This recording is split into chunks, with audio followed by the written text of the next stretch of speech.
The Adventures of Tom Sawyer by Mark Twain, Chapter 18. Tom Reveals His Dream Secret. That was Tom's great secret, the scheme to return home with his brother pirates and attend their own funerals. They had paddled over to the Missouri shore on a log, at dusk on Saturday, landing 5 or 6 miles below the village. They had slept in the woods at the edge of the town till nearly daylight, and had then crept through back lanes and alleys and finished their sleep in the gallery of the church among a chaos of invalided benches. At breakfast Monday morning Aunt Polly and Mary were very loving to Tom, and very attentive to his wants. There was an unusual amount of talk. In the course of it Aunt Polly said, "Well, I don't say it wasn't a fine joke, Tom, to keep everybody suffering most a week so you boys had a good time, but it is a pity you could be so hard-hearted as to let me suffer so.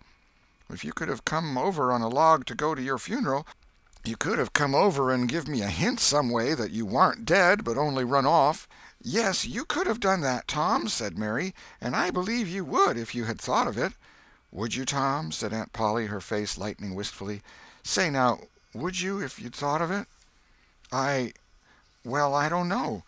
'Twould have spoiled everything." "Tom, I hoped you loved me that much," said Aunt Polly with a grieved tone that discomforted the boy. "It would have been something if you'd cared enough to think of it, even if you didn't do it." "Now, Auntie, that ain't any harm," pleaded Mary. "It's only Tom's giddy way. He's always in such a rush that he never thinks of anything." "More's the pity. Sid would have thought, and Sid would have come and done it, too. Tom, you'll look back some day when it's too late, and wish you'd cared a little more for me when it would have cost you so little." "Now, Auntie, you know I do care for you," said Tom. "I'd know it better if you acted more like it." "I wish now I'd thought," said Tom with a repentant tone. "But I dreamed about you anyway. That's something, ain't it?" "It ain't much. A cat does that much. But it's better than nothing. What did you dream?" "Why, Wednesday night I dreamt that you was sitting over there by the bed, and Sid was sitting by the wood-box, and Mary next to him." "Well, so we did. So we always do. I'm glad your dreams could take even that much trouble about us. And I dreamt that Joe Harper's mother was here." "Why, she was here. Did you dream any more?" "Oh, lots, but it's so dim now." "Well, try to recollect, can't you?" "Somehow it seems to me that the wind blowed, try harder, Tom. The wind did blow something. Come." Tom pressed his fingers to his forehead an anxious minute, and then said, I've got it now. It blowed the candle." "Mercy on us! Go on, Tom, go on." "And it seems to me that you said, 'Why, I believe that door—'" "Go on, Tom." "Just let me study a moment. Just a moment. Oh, yes, you said you believed the door was open." "As I'm sitting here, I did. Didn't I, Mary? Go on." "And then, well, I won't be certain, but it seems like as if you made Sid go and— "Well, what did I make him do, Tom? What did I make him do?" "You made him—oh, you made him shut it." "Well, for land's sake, I never heard the beat of that in all my days. Don't tell me there ain't anything in dreams any more.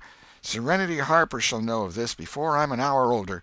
I'd like to see her get around this with her rubbage about superstition. Go on, Tom." "Oh, it's all getting just as bright as day now. Next you said I warn't bad, only mischievous and harum-scarum, and not any more responsible than I think it was a colt or something." "And so it was. Well, goodness gracious, go on, Tom." "And then you began to cry." So I did. Not the first time, neither." "And then?" "Then Mrs. Harper, she began to cry, and said Joe was just the same, and she wished she hadn't whipped him for taking cream when she'd throwed it out of her own self." "Tom, the Sperrit was upon you. You was a prophesying. That's what you was a-doing. Land alive, go on, Tom." "Well, then Sid, he said— "Well, I don't think I said anything," said Sid. "Yes, you did, Sid," said Mary.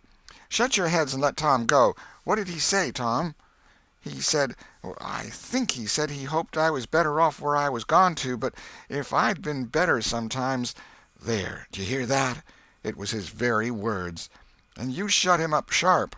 "I lay I did. There must have been an angel there. There was an angel there somewheres." And Mrs. Harper told about Joe scaring her with a firecracker, and you told about Peter and the painkiller, just as true as I live.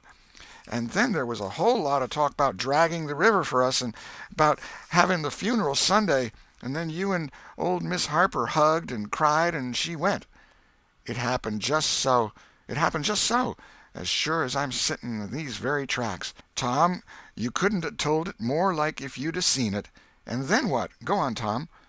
Then I thought you prayed for me, and I could see you and hear every word you said. And you went to bed, and I was so sorry that I took and wrote on a piece of sycamore bark, "We ain't dead, we are only off being pirates," and put it on the table by the candle. And then you looked so good laying there asleep that I thought I went and leaned over and kissed you on the lips.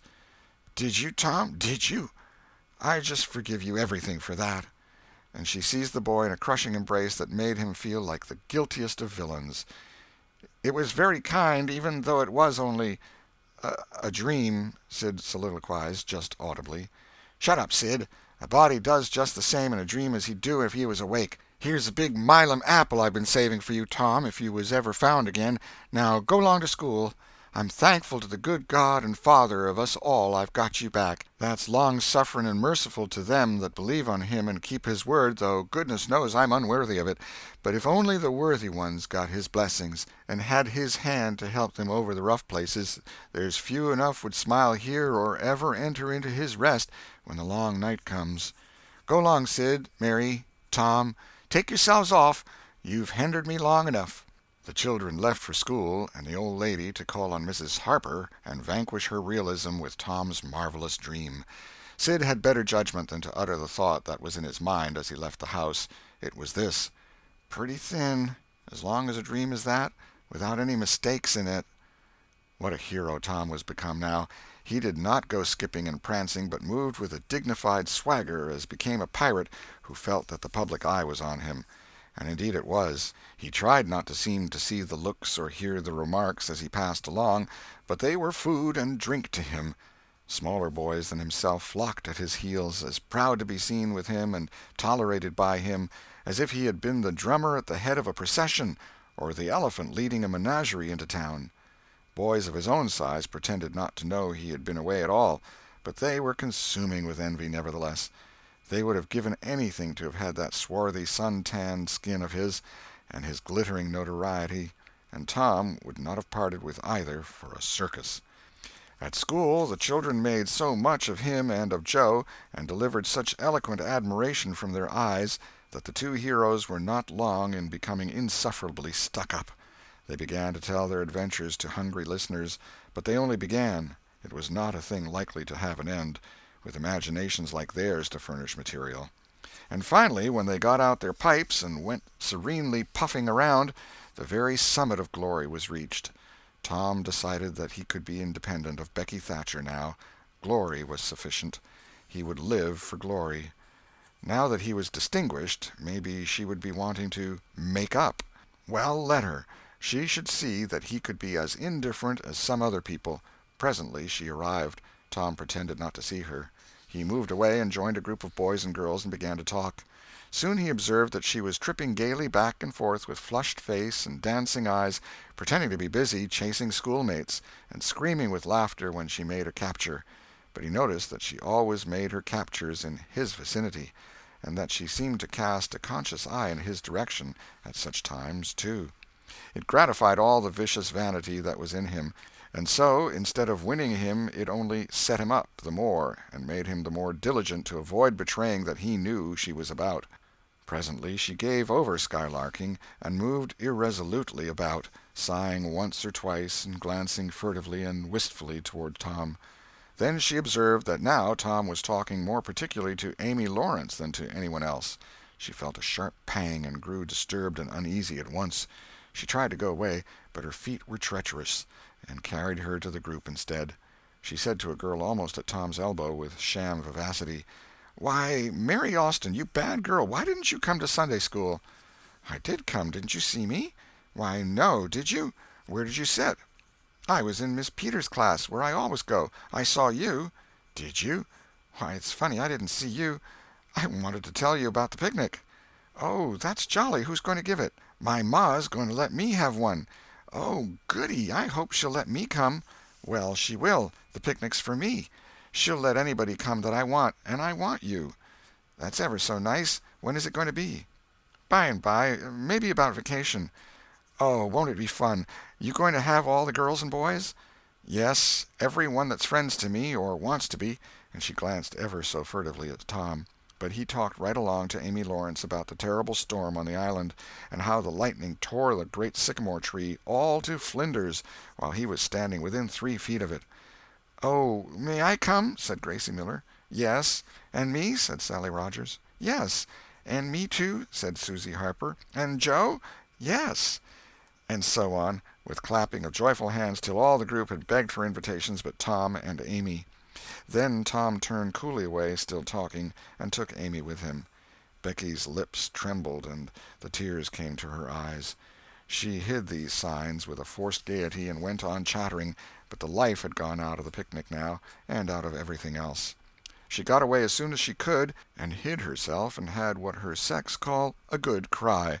Then she sat moody with wounded pride till the bell rang.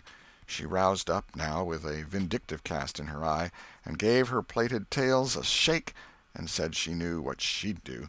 At recess Tom continued his flirtation with Amy with jubilant self-satisfaction, and he kept drifting about to find Becky and lacerate her with the performance. At last he spied her, but there was a sudden falling of his mercury. She was sitting cozily on a little bench behind the schoolhouse looking at a picture book with Alfred Temple, and so absorbed were they, and their heads so close together over the book, that they did not seem to be conscious of anything in the world besides. Jealousy ran red-hot through Tom's veins. He began to hate himself for throwing away the chance Becky had offered for a reconciliation. He called himself a fool, and all the hard names he could think of. He wanted to cry with vexation.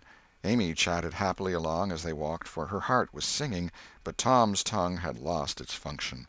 He did not hear what Amy was saying, and whenever she paused expectantly he could only stammer an awkward assent, which was as often misplaced as otherwise.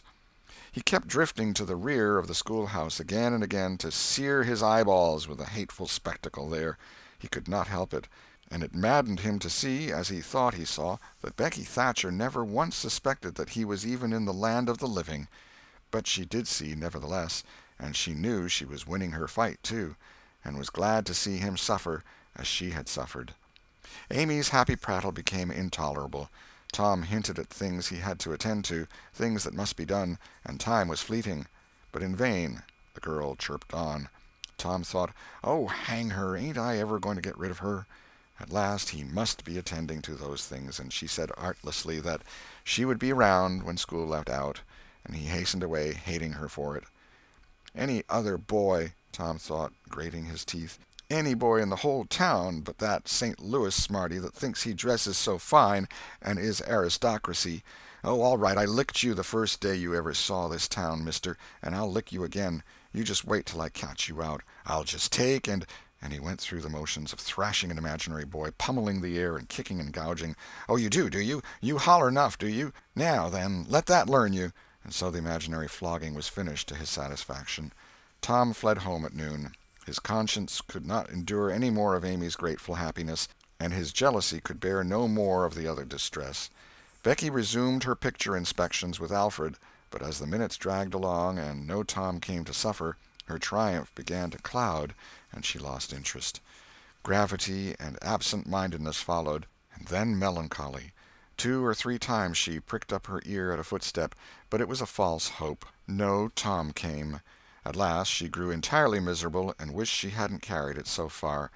When poor Alfred, seeing that he was losing her, he did not know how, kept exclaiming, "Oh, here's a jolly one, look at this," she lost patience at last and said, "Oh, don't bother me, I don't care for them," and burst into tears and got up and walked away. Alfred dropped alongside and was going to try to comfort her, but she said, "Go away and leave me alone, can't you? I hate you." So the boy halted, wondering what he could have done, for she had said she would look at pictures all through the nooning, and she walked on crying. Then Alfred went musing into the deserted schoolhouse. He was humiliated and angry. He easily guessed his way to the truth. The girl had simply made a convenience of him, to vent her spite upon Tom Sawyer. He was far from hating Tom the less when this thought occurred to him. He wished there was some way to get that boy into trouble without much risk to himself. Tom's spelling-book fell under his eye. Here was his opportunity. He gratefully opened to the lesson for the afternoon and poured ink upon the page. Becky, glancing in at a window behind him at the moment, saw the act and moved on without discovering herself. She started homeward now, intending to find Tom and tell him. Tom would be thankful and their troubles would be healed. Before she was halfway home, however, she had changed her mind. The thought of Tom's treatment of her when she was talking about her picnic came scorching back and filled her with shame. She resolved to let him get whipped on the damaged spelling-book's account and to hate him forever into the bargain. End of Chapter 18. Chapter 19. The Cruelty of "I Didn't Think." Tom arrived at home in a dreary mood, and the first thing his aunt said to him showed him that he had brought his sorrows to an unpromising market. "Tom, I've a notion to skin you alive." "Auntie, what have I done?" "Well, you've done enough. Here I go over to Serenity Harper like an old softy, expecting I'm going to make her believe all that rubbish about that dream, when lo and behold you, she'd found out from Joe that you was over here and heard all the talk we had that night. Tom, I don't know what is to become of a boy that will act like that. It makes me feel so bad to think that you could let me go to Serenity Harper and make such a fool of myself and never say a word." This was a new aspect of the thing. His smartness of the morning had seemed to Tom a good joke before, and very ingenious. It merely looked mean and shabby now. He hung his head and could not think of anything to say for a moment. Then he said, "Auntie, I wished I hadn't done it, but I didn't think." "Oh, child, you never think. You never think of anything but your own selfishness. You could think to come all the way over here from Jackson's Island in the night to laugh at our troubles, and you could think to fool me with a lie about a dream, but you couldn't ever think to pity us and save us from sorrow." "Auntie, I know now it was mean, but I didn't mean it to be mean. I didn't, honest. And besides, I didn't come over here to laugh at you that night." "What did you come for, then?" "It was to tell you not to be uneasy about us, because we hadn't got drownded." "Tom, Tom, I would be the thankfulest soul in this world if I could believe you ever had as good a thought as that. But you know you never did, and I know it, Tom." Indeed, I did, Auntie. I wish I may never stir if I didn't." "Oh, Tom, don't lie. Don't do it. It only makes things 100 times worse." "It ain't a lie, Auntie. It's the truth. I wanted to keep you from grieving. That was all that made me come." "I'd give the whole world to believe that. It would cover up a power of sins, Tom. I'd most be glad you'd run off and acted so bad. But it ain't reasonable. Because why didn't you tell me, child?" "Why, you see, when you got to talking about the funeral, I just got all full of the idea of our coming and hiding in the church, and I couldn't somehow bear to spoil it. So I just put the bark back in my pocket and kept mum." "What bark?" "The bark I wrote on to tell you we'd gone pirating. I wish now you'd waked up when I kissed you. I do, honest." The hard lines in his aunt's face relaxed, and a sudden tenderness dawned in her eyes. "Did you kiss me, Tom?" "Why, yes, I did." "Are you sure you did, Tom?" "Why, yes, I did, Auntie, certain sure." "What did you kiss me for, Tom?" "Because I loved you so, and you laid there moaning, and I was so sorry." The words sounded like truth. The old lady could not hide a tremor in her voice when she said, "Kiss me again, Tom, and be off with you to school now, and don't bother me any more." The moment he was gone, she ran to a closet and got out the ruin of a jacket which Tom had gone pirating in. Then she stopped, with it in her hand, and said to herself, "No, I don't dare. Poor boy, I reckon he'd lied about it. But it's a blessed, blessed lie. There's such a comfort come from it. I hope the Lord, I know the Lord will forgive him, because it was such good-heartedness in him to tell it. But I don't want to find out it's a lie. I won't look." She put the jacket away and stood by, musing a minute. Twice she put out her hand to take the garment again, and twice she refrained. Once more she ventured, and this time she fortified herself with the thought, "It's a good lie. It's a good lie. I won't let it grieve me." So she sought the jacket pocket. A moment later she was reading Tom's piece of bark through the flowing tears and saying, "I forgive the boy now if he'd committed 1,000,000 sins." End of Chapter 19. Chapter 20. Tom Takes Becky's Punishment. There was something about Aunt Polly's manner when she kissed Tom that swept away his low spirits and made him light-hearted and happy again. He started to school, and had the luck of coming upon Becky Thatcher at the head of Meadow Lane. His mood always determined his manner. Without a moment's hesitation he ran to her and said, "I acted mighty mean today, Becky, and I'm so sorry. I won't ever do that way again, as long as I ever live. Please make up, won't you?" The girl stopped and looked at him scornfully in the face. "I'll thank you to keep yourself to yourself, Mr. Thomas Sawyer. I'll never speak to you again." She tossed her head and passed on. Tom was so stunned that he had not even presence of mind enough to say, "Who cares, Miss Smarty?" until the right time to say it had gone by. So he said nothing.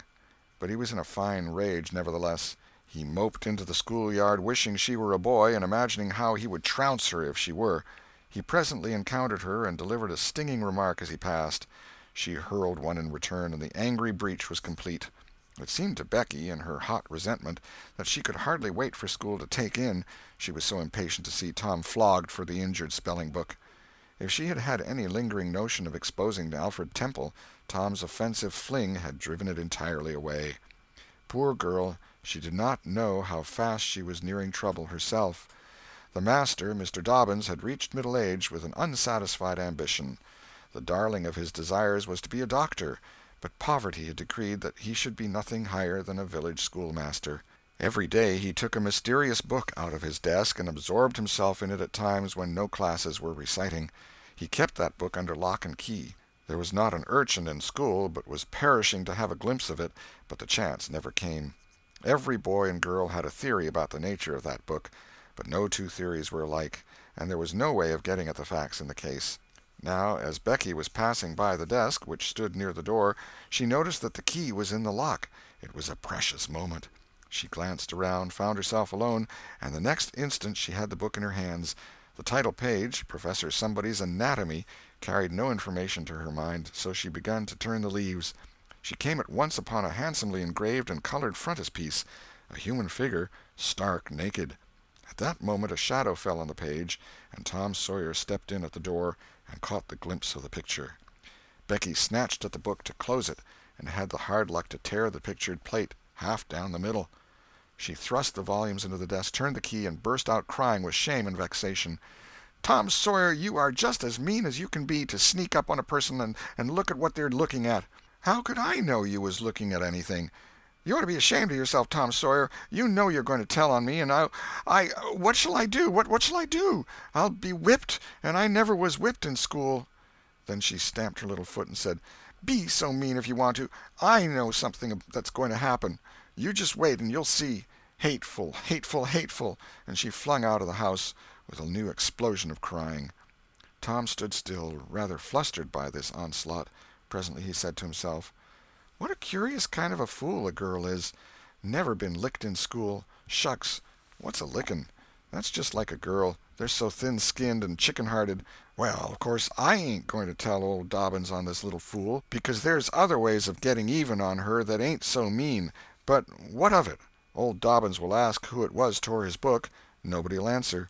Then he'll do just the way he always does, ask first one and then t'other, and when he comes to the right girl he'll know it, without any telling. Girls' faces always tell on them. They ain't got any backbone. She'll get licked. Well, it's a kind of a tight place for Becky Thatcher, because there ain't any way out of it." Tom conned the thing a moment longer, and then added, "All right, though. She'd like to see me in such a fix. Let her sweat it out." Tom joined the mob of skylarking scholars outside. In a few moments the master arrived, and school took in. Tom did not feel a strong interest in his studies. Every time he stole a glance at the girl's side of the room, Becky's face troubled him. Considering all things, he did not want to pity her, and yet it was all he could do to help it. He could get up no exultation that was really worthy the name. Presently the spelling-book discovery was made, and Tom's mind was entirely full of his own matters for a while after that. Becky roused up from her lethargy of distress and showed good interest in the proceedings. She did not expect that Tom could get out of his trouble by denying that he spilt the ink on the book himself, and she was right. The denial only seemed to make the thing worse for Tom. Becky supposed she would be glad of that, and she tried to believe she was glad of it, but she found she was not certain. When the worst came to the worst, she had an impulse to get up and tell on Alfred Temple, but she made an effort, and forced herself to keep still. "Because," said she to herself, "he'll tell about me tearing the book, sure. I wouldn't say a word, not to save his life." Tom took his whipping and went back to his seat, not at all broken-hearted, for he thought it was possible that he had unknowingly upset the ink on the spelling-book himself in some skylarking bout. He had denied it for form's sake, and because it was custom, and had stuck to the denial from principle. A whole hour drifted by. The master sat nodding in his throne. The air was drowsy with the hum of study. By and by Mr. Dobbins straightened himself up, yawned, and then unlocked his desk and reached for his book, but seemed undecided whether to take it out or leave it. Most of the pupils glanced up languidly, but there was two among them that watched his movements with intent eyes. Mr. Dobbins fingered his book absently for a while, then took it out and settled himself in his chair to read. Tom shot a glance at Becky. He had seen a hunted and helpless rabbit look as she did, with a gun leveled at its head. Instantly he forgot his quarrel with her. Quick, something must be done in a flash, too. But the very imminence of the emergency paralyzed his invention. Good, he had an inspiration. He would run and snatch the book, spring through the door, and fly. But his resolution shook for one little instant, and the chance was lost. The master opened the volume. If Tom only had the wasted opportunity back again. Too late. There was no help for Becky now, he said. The next moment the master faced the school. Every eye sank under his gaze. There was that in it which smote even the innocent with fear. There was silence while one might count 10. The master was gathering his wrath. Then he spoke. "Who tore this book?" There was not a sound. One could have heard a pin drop. The stillness continued. The master searched face after face for signs of guilt. "Benjamin Rogers, did you tear this book?" A denial. Another pause. "Joseph Harper, did you?" Another denial. Tom's uneasiness grew more and more intense under the slow torture of these proceedings. The master scanned the ranks of boys, considered a while, then turned to the girls. "Amy Lawrence." A shake of the head. "Gracie Miller." The same sign. "Susan Harper, did you do this?" Another negative. The next girl was Becky Thatcher. Tom was trembling from head to foot, with excitement and a sense of hopelessness of the situation.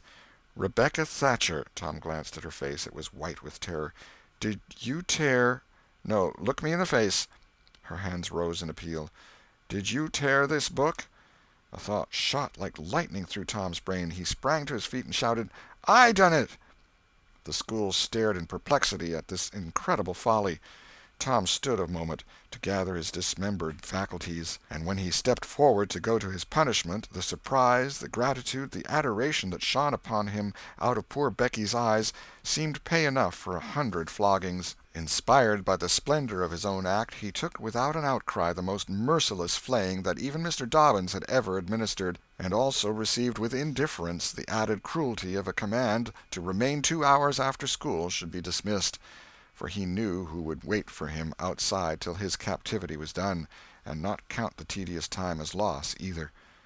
Tom went to bed that night planning vengeance against Alfred Temple, for with shame and repentance Becky had told him all, not forgetting her own treachery, but even the longing for vengeance had to give way soon to pleasanter musings, and he fell asleep at last with Becky's latest words lingering dreamily in his ear. "Tom, how could you be so noble?" End of chapter 20.